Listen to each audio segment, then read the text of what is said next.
Интервью в эфире «Радио Крым. Реалии». Здравствуйте, это радио Крым Реалии, с вами Александр Янковский. В США 11 сентября отмечают 18-ю годовщину терактов 11 сентября 2001 года, в результате которых погибли почти 3000 человек в Нью-Йорке, Вирджинии и Пенсильвании. Напомним, что теракты 11 сентября совершили 19 террористов, связанных с Аль-Каидой.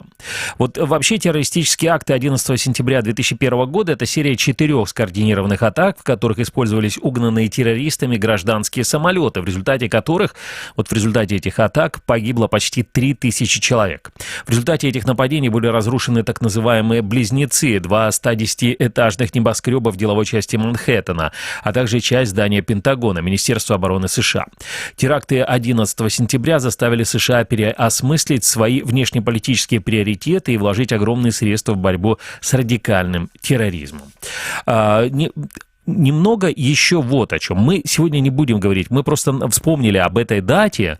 Эта дата важна для нас, для всех. Но дело в том, что мы сегодня поговорим о Крыме, где, кстати, 3 сентября отмечалась памятная дата соседней России, которая, эта дата, да, она памятная дата День борьбы, День солидарности в борьбе с терроризмом. Эта дата была в России установлена как День памяти событиям в Беслане 2004 года. И вот 4 сентября «Крымская газета», это, напомню, орган подконтрольного России правительства Крыма, там появляется такой большой материал, как правоохранители Крыма защищают нас от проявлений терроризма. Так называется эта статья. В ней, в частности, идет речь, что после российской оккупации Крымского полуострова в Крыму ликвидирована уже не одна диверсионная группа, экстремистская ячейка. Далее цитата. Например, одна из крупных операций была проведена сотрудниками ФСБ совместно с подразделением МВД и Росгвардии в марте нынешнего года. Были задержаны 20 боевиков. И теперь смотрите, значит, что интересно, какое же преступление совершили эти боевики, у которых во время обысков изъяли немало пропагандистской литературы. То есть боевики, видимо, шли совершать террористические акты с литературой. Далее цитата из этого же материала под названием «Как правоохранители Крыма защищают от проявлений терроризма». Недавно секретарь Совета безопасности России Николай Патрушев во время совещания заявил, что правоохранительные органы за последний год предотвратили деятельность 3 ячеек запрещенной в России террористической группировки Хизбут Тахрир. Верховный суд России запретил эту организацию еще в 2003 году. А вот в Крыму ее якобы 3 ячейки за последний год предотвратили деятельность. Кроме того, на полуострове пресечена деятельность украинской диверсионно-разведывательной группы, и Патрушев напомнил, в июле прошлого года на аналогичном совещании были выработаны меры по обеспечению законности и правопорядка в Крыму и Севастополе. В рамках их реализации правоохранительными органами активизирована работа по недопущению совершения на полуострове преступлений террористической экстремистской направленности. И также этот самый господин Патрушев, это, напомню, секретарь Совета безопасности России, добавил, что в прошлом году было возбуждено 62 уголовных дела в отношении пособников террористов и активных участников националистического подполья Украины. По этим уголовным делам 20 человек уже получили реальные сроки лишения свободы. Это, напомню, я цитировал вам материал из «Крымской газеты». Это орган подконтрольного России правительства Крыма. И теперь, дорогие мои, мы что с вами сегодня попробуем обсудить. Дело в том, что не было в Крыму ни террористических актов, ни террористов до тех пор, пока в 2014 году Россия не оккупировала украинский полуостров Крым. Сразу же после оккупации вдруг откуда-то появились террористы, террористические организации, какая-то запрещенная литература. И, в общем, весь этот, знаете, комплекс бреда, я бы так это назвал, который много лет уже присутствует в соседней России, он переместился в Крым, на оккупированную территорию. Под влиянием всего этого комплекса, постоянного какого-то, знаете, нагнетания, террористической какой-то опасности, в школах стали появляться рамки металлодетекторов. То есть стали выискивать и задерживать каких-то террористов. Но Вроде бы как бы террористов вот до 2014 года не задерживали, после 2014 года стали задерживать. И понимаете, вот реальные террористические акты в Крыму происходят только после прихода туда России. Давайте вспомним, например, Керчь.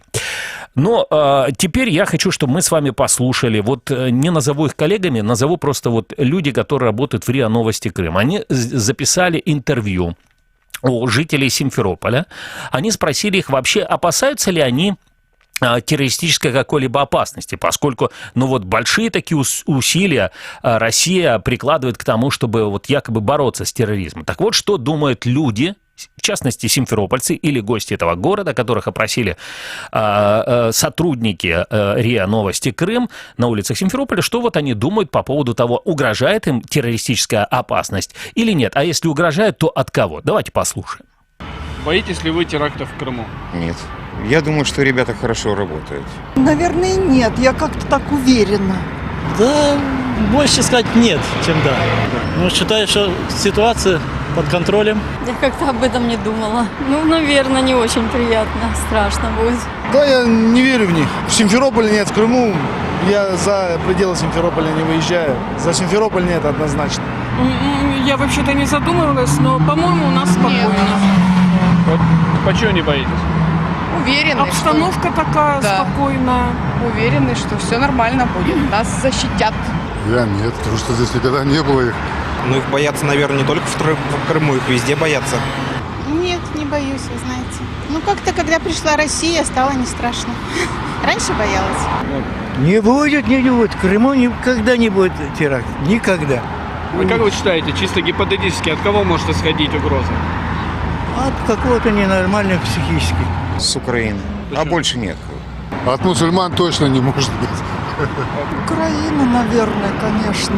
Больной вопрос. Я думаю, что это не местное население, это какие-нибудь залетные гости. Ну, правый сектор, может быть, который тоже здесь вел деятельность. Ну, сейчас как-то затихло вроде, мы ничего не слышим, не знаем. Ну, у России много врагов же. Украина и западные страны. Да по сегодняшним реалиям практически от любого человека. Если у него какие-то радикальные взгляды, радикальные настроения. Это, напомню, вы сейчас слышали жителей Симферополя и гостей этого города, которые вот рассказывали о том, опасаются ли они террористических актов и, да, вот кого они предполагают, кто может вообще, ну, вот произвести такие данные акты. Почему-то вспомнили про правый сектор, но сказали, что о них практически сейчас ничего не слышно. Наверное, действительно, как бы российское телевидение больше не рассказывает про правый сектор так массово, поэтому у людей как бы и вообще, ну, сейчас есть такое представление. Ну, а мы продолжим нашу программу. Напомню, сегодня мы попытаемся все-таки разобраться. Вот есть определенная информация, то, о чем говорит господин Патрушев, о том, что, например, в прошлом году было возбуждено 62 уголовных дела в отношении пособников террористов и активных участников националистического подполья Украины, и по этим уголовным делам 20 человек уже получили реальные сроки лишения свободы. А с нами сейчас на связи Эдем Семедляев, крымский адвокат. Эдем, приветствую вас. Да, добрый вечер. Эдем, но такой вопрос, да, вот те люди, которых обвиняют в террористической деятельности, на ваш взгляд, насколько обоснованы эти обвинения? Вот сейчас в данном случае идет речь о тех крымчанах, которых обвиняют в участии там в экстремистских организациях, в террористических организациях и так далее.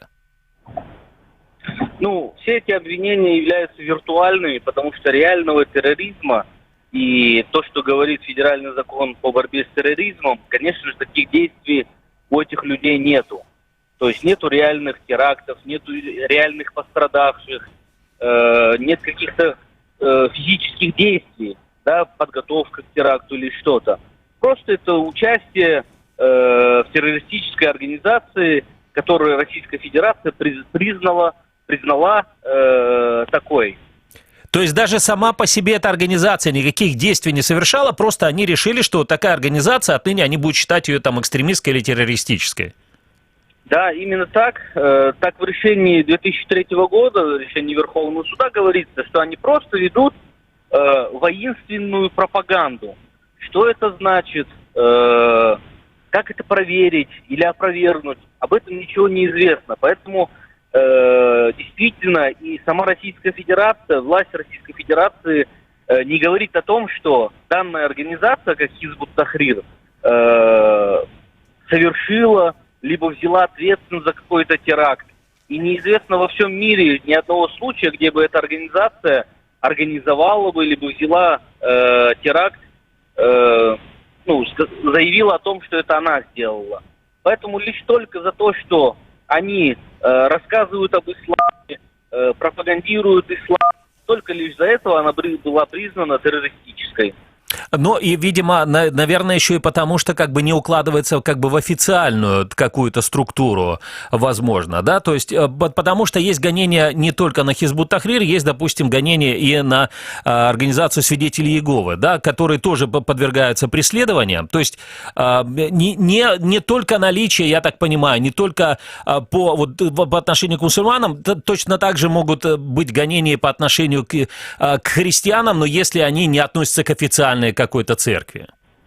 Конечно, именно так. Если ты не соответствуешь какому-то официальному направлению, то тебя объявляют вне закона. Либо если ты не идешь на какие-то соглашения, это вот связано, например, с Меджлисом, когда Меджлис выступил против того положения, в котором очутился Крым, то его сразу признали экстремистской организацией. Поэтому точно так же и с последователем Иегова, то же самое с Хизбут Тахрир. Понятно, спасибо вам за ваши слова. Эдем Семедляев, крымский адвокат, был на прямой телефонной связи со студией радио Крым Реалии. Мы продолжаем нашу программу. Напомню, что вот в конце прошлой недели были освобождены сразу 35 украинских граждан, в процессе обмена на 35 людей, которые уехали в Россию из Украины. И в частности, среди них был и крымчанин Олег Сенцов. Накануне, вот уже на этой неделе, украинский режиссер Олег Сенцов на своей пресс-конференции рассказал о пытках политических заключенных, то есть что ожидает людей, которых по обвинению в терроризме, в экстремизме просто-напросто бросают в российские тюрьмы. Давайте послушаем. Человек, прошедший через всю эту историю, выдержать пытки на длительном протяжении времени не может никто, это невозможно. То есть на коротком можно, на длинном нет. То есть если бы так получилось, что я был медийный человек, грубо говоря, и меня арестовали, где-то увезли на подвал, то есть вопрос только времени, когда ты осознаешься во всем. Это история НКВД, 37-й год и прочие моменты, ничего не исчезло, люди сознаются со временем во всем. Показательная история, Карпюка и Клоха в этом деле, то есть их держали на Владикавказе, пыточном ВВС, и там пришлось во всем сознаться, потому что выхода не было. То есть то, что происходило со мной, даже я не хочу это озвучить, не то, что это неприятно или какие-то воспоминания, нет, просто это настолько мелко и такой небольшой эпизод по сравнению с тем, что делали с ними, поэтому даже не хочу упоминать, Я напомню, что сейчас вы слышали Олега Сенцова, украинского режиссера, который провел свыше 5 лет в заключении, вначале в следственном изоляторе, потом уже в российской колонии. Он был приговорен к 20 годам за террористический акт, которого не совершал. Этой самой России, которая пришла на территорию украинского полуострова Крым в 2014 году. И вот что интересно, до 2014 года террористических актов на территории Крыма не было. Пришла Россия, начались какие-то террористические акты. Далее будем говорить с Игорем Мавенко, украинским активистом из Севастополя, который сейчас находится на территории материковой Украины. Игорь Мавенко, он был условно осужден российским судом по обвинению в экстремизме и 1 июля покинул территорию Крымского полуострова, а осудили его за несколько комментариев в социальной сети ВКонтакте. И тогда 4 мая 2018 года подконтрольный Кремлю Гагаринский районный суд Севастополя приговорил Игоря Мавенко к 2 годам заключения. 26 июня 2018 года подконтрольный Кремлю Севастопольский горсуд изменил приговор Мавенко с реального на условный срок и постановил выпустить его из СИЗО незамедлительно. Игорь, здравствуйте. Здравствуйте. Игорь, на ваш взгляд, вот мы сегодня говорим о терроризме, так называемом. Выбрали эту дату не случайно, потому что был такой реальный террористический акт 11 сентября 2001 года по отношению к Соединенным Штатам Америки. Но в Крыму этот самый терроризм и террористический акт, о которых достаточно много говорят российские чиновники, до 2014 года не отмечался. И почему-то стали происходить реальные террористические акты только после 2014 года. На ваш взгляд, почему так? Ну, на самом деле, в первую очередь, что я хочу сказать по поводу вот российской власти, она демонизирует украинцев в оккупированном Крыму, да и, в общем, на всей территории, создавая образ украинцев, которые способны даже в условиях там, жесткого контроля проводить террористические акции. И когда в лапы ФСБ попадает очередной активист, использовать в отношении него статьи Уголовного кодекса, связанные с терроризмом, для них наиболее приемлемо. Потому что мировое право людей, осужденных по террористическим статьям, не считает их политзаключенными. Плюс карательной власти проще объяснять своим гражданам целесообразность преследования того или иного человека. Но, как бы мы с вами понимаем, что в России могут посадить не только за уже совершенный акт, но и за сами мысли и планы. Причем в этом случае доказать, что ты собирался совершить террористический акт, очень легко. Но по сути это что делает ФСБ и полиция в отношении граждан Украины в Крыму, это и есть террор. Игорь, но вот смотрите, ваша статья это все-таки не терроризм, но тем не менее, да, это их тоже вот эти за так называемые преступления в интернете, их тоже вот российские правозащитники относят к тем же самым статьям, потому что даже есть особые, вот, например, судебный департамент Верховного суда России опубликовал статистику применения статей Уголовного кодекса и Кодекса административных правонарушений, и в котором там говорится, что вот эти статьи, по ним осуждаются, это создание экстремистских и террористических сообществ, или же, да, опять-таки, пропаганда там какой-то деятельности экстремистской организации в интернете. То есть у вас получается, что ваша статья была связана именно тоже вот с пропагандой терроризма, или нет? Нет, моя статья была исключительно связана с призывом к экстремизму. То есть это экстремистская статья, она появилась вместе с пакетом Яровой, вот, который там, не помню, в 2013 или 2014 году, вот этот полный пакет Яровой, который вышел, появились вот такие статьи. То есть это просто за комментарий, то есть статья подразумевает призыв к экстремизму с помощью сети интернет. То есть там, например, как мне ФСБ объяснили, что если вы написали слово «расстрелять», то это уже считается экстремизмом. Неважно, в каком оно контексте. Угу. То есть даже, может быть, даже там цитата какая-нибудь, да, это может быть уже... Они сами принимают это решение, и очень трудно с ними спорить, потому что для них важна цель, которую они преследуют, то есть посадить того или иного человека, наказать его. То есть просто это поводы. Они ищут просто поводы, как говорится, статья вот всегда есть. Игорь, вот поскольку вы сталкивались с этим, ну, назовем его так называемой системой российского правосудия, как бы это ни странно не звучало, но тем не менее, а вот сами судьи, что они как-то, ну вот была какая-то реакция, или просто они механически штамповали все те решения, которые уже были написаны в ФСБ?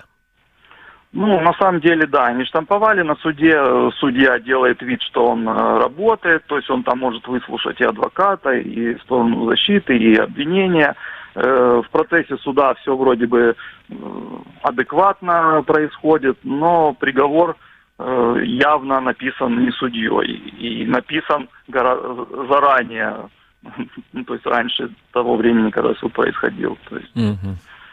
Понятно. Спасибо вам. Игорь Мовенко с нами был на прямой телефонной связи, украинский активист из Севастополя, который был вынужден покинуть этот город. Сейчас он на материковой Украине. Мы продолжаем нашу программу. Далее будем говорить с Сергеем Шаровым-Делане, российским правозащитником. Сергей, здравствуйте. Добрый вечер. У меня к вам вот такой вопрос. Да? Дело в том, что ну, вот сегодня дата такая, 11 сентября, 18 лет назад произошло, наверное, одно из самых больших террористических нападений на Соединенные Штаты Америки, но мы сегодня говорим не об этом. Мы говорим о том, что о преследовании по статьям за терроризм на тех территориях, на российских территориях и на территории аннексированного Крыма. Скажите, вот есть ли какая-то статистика вообще, можно ли вычленить из этой статистики, что вот действительно ли есть реальные террористы, которые осуществляют террористическую какую-то деятельность, а есть люди, которых просто-напросто преследуют вот по этим статьям, ну, например, за участие в запрещенной в России организации Хизбут Тахрир? Значит, смотрите, какая картина. Значит, конечно, такой статистики нет, потому что половина этих, значительная часть дел по терроризму закрытая. И вот когда эти дела закрыты, когда потом вдруг проскакивает такое маленькое сообщение, что ФСБ обезоружила и там связала какую-то, повязала террористическую группу, и больше ничего, то вот скорее, то вполне возможно, что речь идет о реальных террористах. О реальных террористах, которые тоже есть, конечно, понятно. Вот. Но как только дело начинает становиться таким публичным и очень активным, как правило, это все липовый терроризм. Липовый абсолютно. Это и дело сети, и дело нового величия, которые просто там ничего нет в них. Надо сказать, дело о взрыве в питерском метро, где есть реальный террорист, но он одиночка, насколько мы сумели понять по материалам дела, а все остальные люди абсолютно не причастны. Их раздули для того, чтобы создать мощную террористическую организацию, получить звездочки, ее раскрытие, обезвреживание и так далее. А на ваш взгляд, вообще насколько террористическая угроза, она может быть недооценена или переоценена в современной России?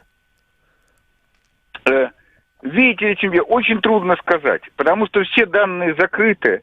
У нас довольно сложная ситуация на Северном Кавказе, причем во многих республиках, в Дагестане, и в Чечне, и в Ингушетии, и в других. И насколько там есть этот терроризм, сказать трудно. Плюс, действительно трудно.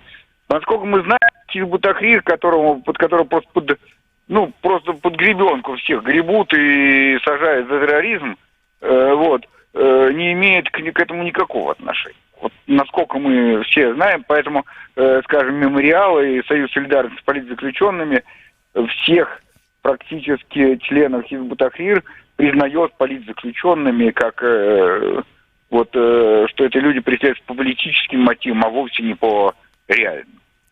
Спасибо вам. С нами был на связи Сергей Шаров-Делане, российский правозащитник. Мы продолжаем нашу программу. И далее будем говорить с народным депутатом Украины, заместителем главы Меджлиса крымско-татарского народа Ахтемом Чийгозом. Да, мы сейчас пытаемся с ним связаться. Но кстати, я зачитаю еще пару слов все-таки из этой статистики. Значит, в 2017 году по статьям за терроризм было осуждено 786 человек, а это больше, чем годом ранее. В 2016 году 662 человека. То есть вы можете себе представить, да, что если такая большая страна, что это за террористы, что они хотят вообще, да? То есть слышите ли вы о каком-то таком большом количестве террористических актов, которые совершаются в соседней России? Что это все за люди? Конечно, с одной стороны могут сказать, что как замечательно работают там российские спецслужбы, но дело в том, что на территории Крыма не было, знаете, никаких террористических актов, не было никакой террористической деятельности. И до того, как там не было российских спецслужб, почему-то стали массово арестовывать людей по подозрению в участии в террористических организациях именно после 2014 года. Не кажется ли вам это странно?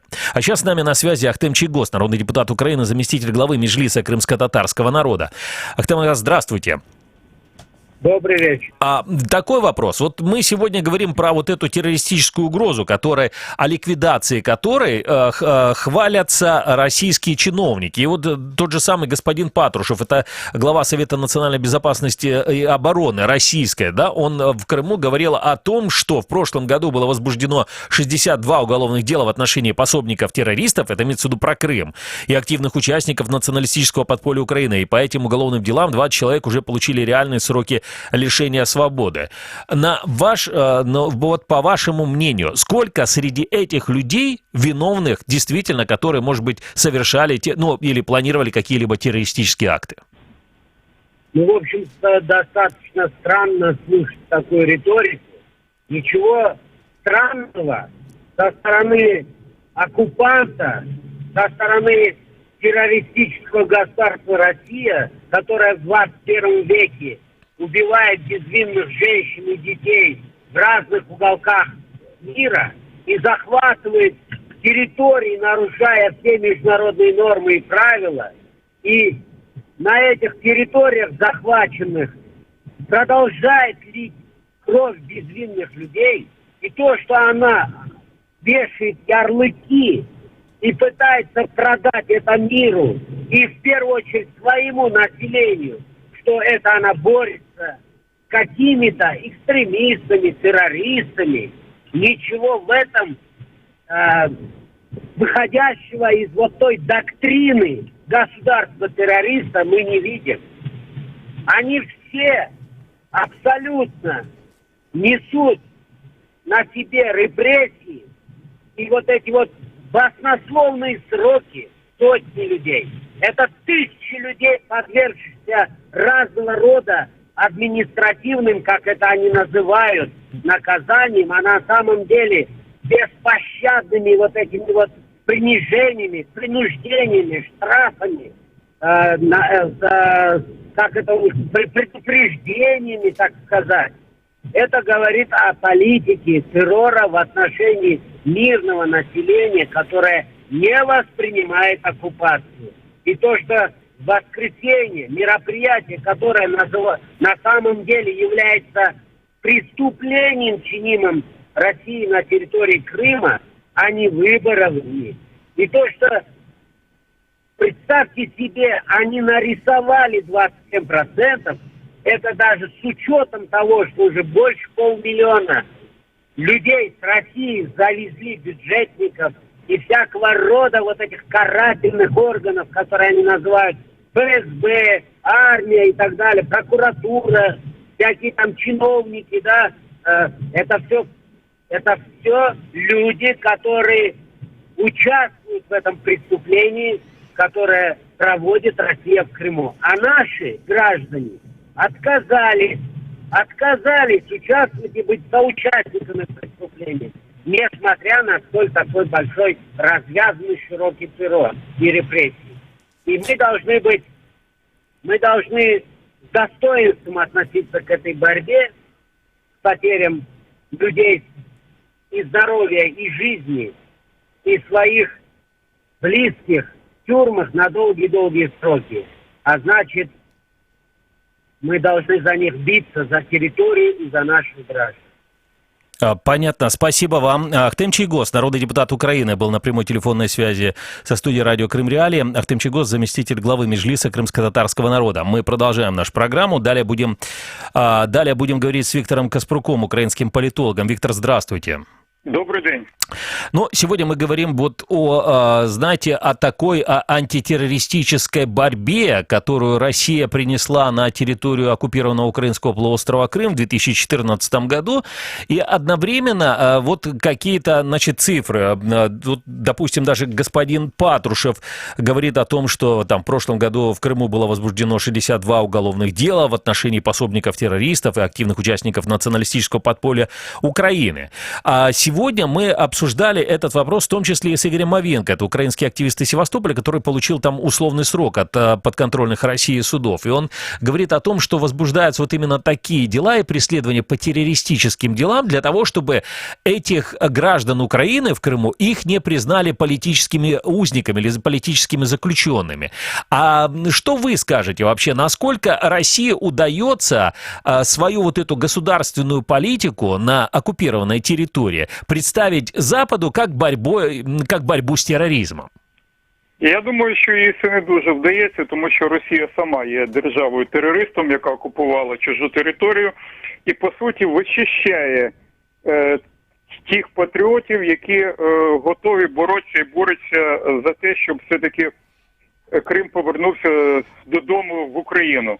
Мені здається, що зміщення ось цих акцентів чудово розуміють на Заході, і це може підтримати така країна, як Сербія, президент Чехії, можливо, ще кілька таких одіозних політичних фігур. А решта країн чудово розуміють, що, прикриваючись боротьбою з тероризмом, Росія бореться з патріотами, які не згодні з незаконною окупацією півострова. Вы знаете, вот буквально перед вами мы беседовали с народным депутатом Украины Ахтемом Чийгозом, и он высказал такую мысль, что Россия сама ведет себя как государство-террорист. А есть ли вот какое-то определение этому термину, там, террористическое государство? Ну, якщо так спрощено, так держава-терорист – це держава, яка веде терористичну діяльність на теренах інших держав. Так як є Росія правонаступником СССР, який весь час торгався і посилав своїх найманців в Анголу, Мозамбік разом з кубинськими найманцями, так само правонаступник робить по всьому світу, тому що те, що, наприклад, Росія робить в Сирії і в Україні, це також не що інше, як терористична діяльність. Спасибо вам. Виктор Каспрук был с нами на связи, украинский политолог. Ну и мы продолжаем нашу программу. Буквально через несколько секунд мы будем говорить с представителем Российского аналитического центра «Сова» Марией Кравченко. Напомню, что в центре нашего внимания сегодня это вот так называемая антитеррористическая деятельность со стороны российского государства. В начале программы вы, наверное, уже послушали и мнение жителей Симферополя, опрошенных сотрудниками РИА Новости Крым, по поводу того, вообще угрожает ли, что вот думают жители Симферополя и гости этого города, угрожает ли им какое-либо, значит, проявление какого-либо терроризма и со стороны кого. Но далее мы будем беседовать с Марией Кравченко, представителем Российского аналитического центра «Сова». Госпожа Кравченко, здравствуйте. Здравствуйте. А можно ли говорить о том, что российскому руководству России удалось, вот, что называется, продать такую сделку своим согражданам, о том, что вы отказываетесь от прав и свобод, а мы обеспечиваем вам там защиту от террористов, например? Ну, вы знаете, мне трудно дать комментарий на эту тему, потому что, как мне кажется, такие вещи меняются со временем. Сегодня что-то удается продать, а завтра уже не удается продать. Но если мы посмотрим на несменяемость российской власти, то, скорее всего, наверное, это как-то удается в течение, ну, по крайней мере, 20 лет, поскольку около 20 лет уже, даже больше 20 лет господин Путин руководит российским государством. Ну, в смысле выборов, конечно, да, большое количество нарушений на выборах происходит десятилетиями, действительно. Хорошо, а как-то с этим мириться. Скажите, хотя если... все. Да, я сейчас абсолютно ничего не критикую. Я хочу просто, простите, выяснить вот такой момент. Насколько вообще вот эта угроза терроризма, реального терроризма, она важна для россиян? Для россиян или для российской власти, для кого? Нет, для самих россиян. То есть вот насколько это вообще влияет, насколько это определяет выбор, ежедневный выбор, может быть, там, не только выбор, да, политический, а вот ежедневный выбор самих россиян. Насколько это важно для россиян, для простых граждан? Ну, вы знаете, я не социолог, но я думаю, что это очень сильно зависит от группы населения. Это зависит от того, какую информацию потребляет человек, да, и производит ли на него впечатление пропаганда, которая идет из государственных телеканалов, или он получает информацию из независимых источников. Вот, это тут сейчас такая обстановка, что невозможно сказать за всех. Угу. Тем не менее, вот готовы ли, на ваш взгляд, может быть, я тогда не буду вас просить оперировать какими-то социологическими данными, просто поделитесь своим мнением. Готовы ли россияне к ограничению, дальнейшему, может быть, ограничению своих прав и свобод в обмен на какую-то, вот там, не знаю, безопасность? Ну, вы понимаете, это же зависит от какой-то обстановки в мире, в стране. Наверное, если сейчас большому количеству людей продемонстрировать, что такая угроза действительно есть, возможно, это произведет впечатление. А может быть, уже не произведет, поскольку, да, сейчас люди довольно остро реагируют, да, на какие-то экономические проблемы, на экологические проблемы. И, возможно, такие вещи их заботят меньше, чем там 10 лет назад. Понятно, да, спасибо вам. Мария Кравченко, представитель Российского аналитического центра «Сова», была на прямой телефонной связи со студией радио Крым Реалии. Но здесь, наверное, можно было бы поставить точку, но я хочу напомнить еще раз, да, то есть вот до 2014 года на территории Крыма не было террористических актов, не было террористической какой-то антитеррористической деятельности, не было никаких террористов, но все вот это началось после 2014 года. Это, знаете, какое-то абсолютно форменное безумие. Когда та же самая газета, Крымская газета, она публикует информацию о конкурсе на лучший антитеррористический материал, который этот конкурс проводит вот Министерство внутренней политики подконтрольного России правительства Крыма. То есть, понимаете, и когда в любом учреждении, которое финансируется за счет бюджетных денег, обязательно есть какой-то стенд антитеррор. И вот это постоянное упоминание этого слова террор, антитеррор и так далее.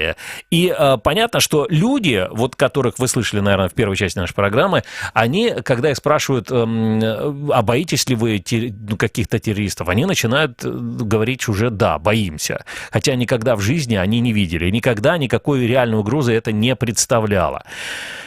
К чему все это приведет? Ну, надо понимать, что когда на самом деле есть очень много моментов, которые в разные времена и в самых разных странах указывают, что если люди начинают они, в общем, готовы пожертвовать какими-то своими правами и свободами ради вот какой-то там безопасности, которую им предлагают якобы в обмен на определенные права и свободы, то, скорее всего, скоро у них не будет там ни прав, ни свобод, и безопасности у них тоже не будет, как, в принципе, это случилось с Крымом после 2014 года. Через несколько секунд продолжим нашу программу. 21 сентября 2015 года вы впервые услышали «Радио Крым Реалии», а мы впервые вышли в эфир. Каждый день мы готовим новости, ток-шоу и авторские программы. И все потому, что крымчане имеют право знать.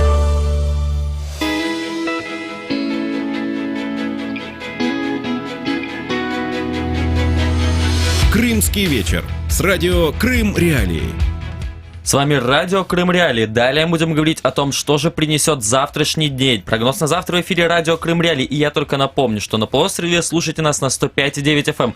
Трансляции наших эфиров смотрите на Facebook и YouTube страницах Крым Реалии. Задавайте свои вопросы, комментируйте.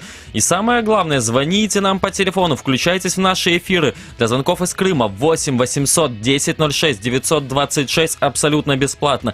Номер телефона для жителей материковой Украины 044 490 29 05. А я перейду к новостям. И вот так. Первое. Поклонская онлайн. После создания телеграм-канала переформатируют и YouTube-канал.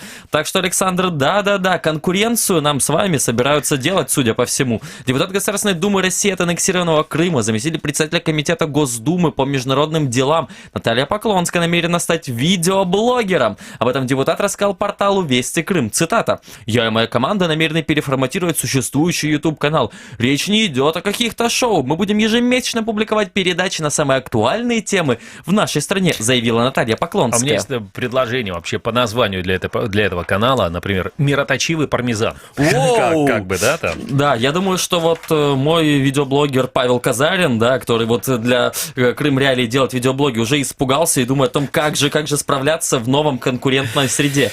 Напомним, ранее Поклонская создала личный телеграм-канал. Также Поклонская отметила, что передача будет касаться не только вот всероссийских тем, да, но и тем отдельных российских регионов. Я не знаю, вот... А вот интересно вообще. Нет, слушай, интересно. Значит, она хочет какие-то делать программы про российские регионы. С другой стороны, на этой неделе стало известно, что ее перевели из комитета по борьбе с коррупцией в комитет Госдумы по международным делам. Ну вот интересно. То есть логика, но логика есть в этом. Все-таки для Поклонской Россия — это иностранное государство. Да, комитет по иностранным делам. И российские регионы тоже иностранные регионы. Хорошо, поехали дальше. Российское Министерство юстиции Крыма сообщило о новом виде телефонного мошенничества. Ведомство призывает граждан быть бдительными и не попадаться на уловки телефонных мошенников, которые предлагают направить денежные средства на счета судов и других органов государственных учреждений с помощью систем быстрых денежных переводов. Цитирую. «Стало известно по повсеместному возникновению ситуации, когда неизвестные лица связываются с гражданами по телефону и, представляясь следователями правоохранительных правоохранительных органов или иных государственных органов России сообщают о возможности возместить стоимость услуг адвоката, а также получить моральную компенсацию за приобретенные фальсифицированные биологически активные добавки. Для этого, как правило, предполагается направить Минюст России и другие ведомства заявление с просьбой предоставить бесплатного государственного адвоката для предоставления интересов граждан в уголовном судопроизводстве. То есть получается, значит, люди пострадали один раз, когда они купили какие-то биологически активные добавки, их там накололи, что называется, да, ну, накололи не добавки накололи, а людей обманули. А потом их обманывают еще раз, когда им звонят и говорят: вы добавки покупали там какие-то, да, вот мы вам поможем, там, денежку принесите, мы обязательно вернем вам деньги, которые вы потратили. Как говорят, скупой платит дважды. Трижды, наверное, даже. Хорошо, Так. что у нас интересно. Вот смотри, судьба, вот говорят, что вообще крымчане, они, вот настоящие крымчане, не Такие кирчане. существуют? Да, такие существуют. Вот настоящие крымчане, они не очень любят туристов. Есть такое, Да. слышал. Тем более не любят, когда кто-то из крымчан занимается туризмом. Ненавидят. Вот, поэтому крымчанина задержали в петербургском аэропорту за пьянство и мат. Вот как же так? Занимался туризмом. Ну, он же Вместо- делал все как обычно. Значит, севастопольское издание «Примечание» пишет, что вместо красот Дворцовой площади житель Симферополя увидел отделение полиции.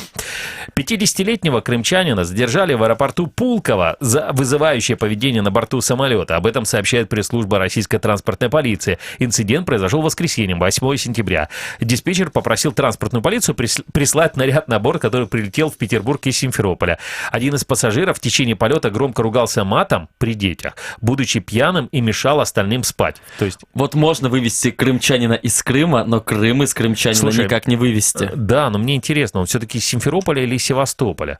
Потому что вначале пишет, что это симферополец, а потом Севастополец. неугомонного жителя Севастополя. Я Так думаю, про что все-таки крымчан это речь Севастополь. или- да, Я думаю, что севастопольчанин Севастополь. скорее. Тогда не жалко. Да.